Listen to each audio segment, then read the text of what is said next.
Hey, top of your life's math industry, and we are going to take a look at the domain and range. And sure enough, yes, this is an algebra lesson. So in this math video, you're going to take a look on what the domain and range is.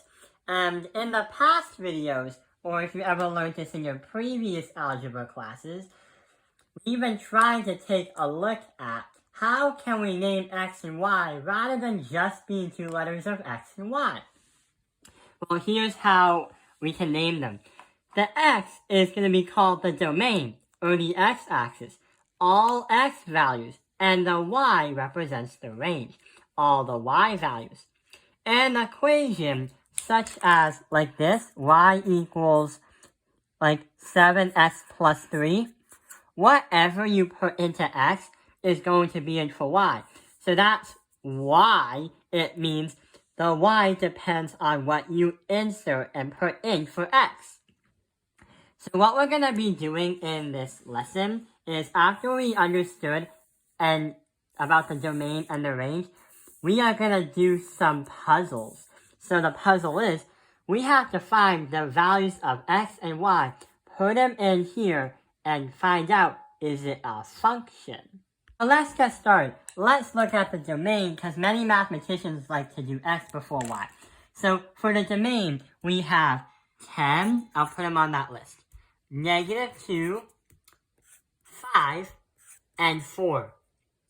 If your teacher wants it in a numerical pattern or a numerical order, you would say -2, because that's the least, 4, 5, and 10. So least to greatest. That's if your math teacher really wants you to do that. For the y values, we're going to have 7, 4, 3, and 10. To understand what's happening, if your teacher wants it in a numerical order again, we're going to say 3, 4, 7, and 10. And don't forget the commas. Is it a function?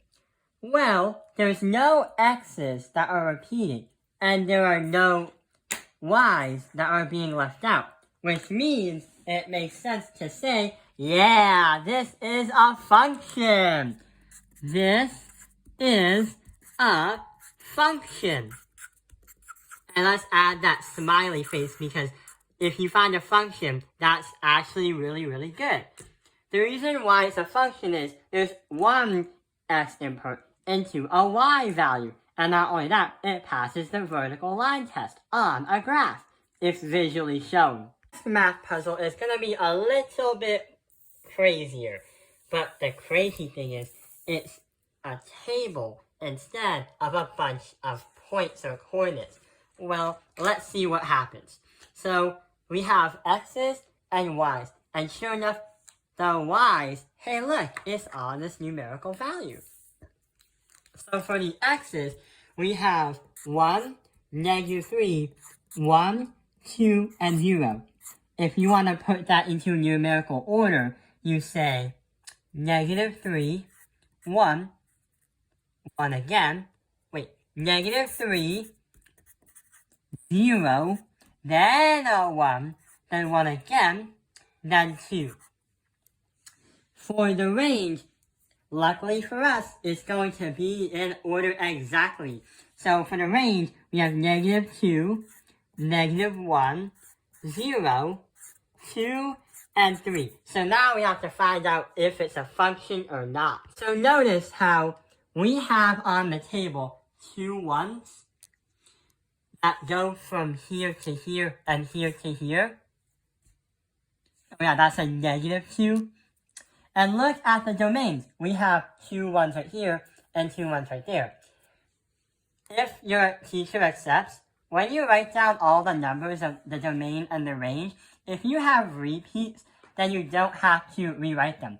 But the reason why it's encouraged to rewrite them is because if you notice, there are 2 1s in the domains, which is very, very bad because you can't have one number go into 2 y values, which means since there's not just 1 to 1, and there's not one input to an output, that means no, this is not a function. This is not a function. And we're going to put a frowny face because it can't be a function.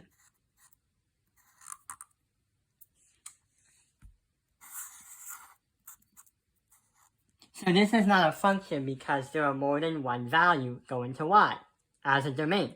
So that is an easy example, or two examples, of the domain and range.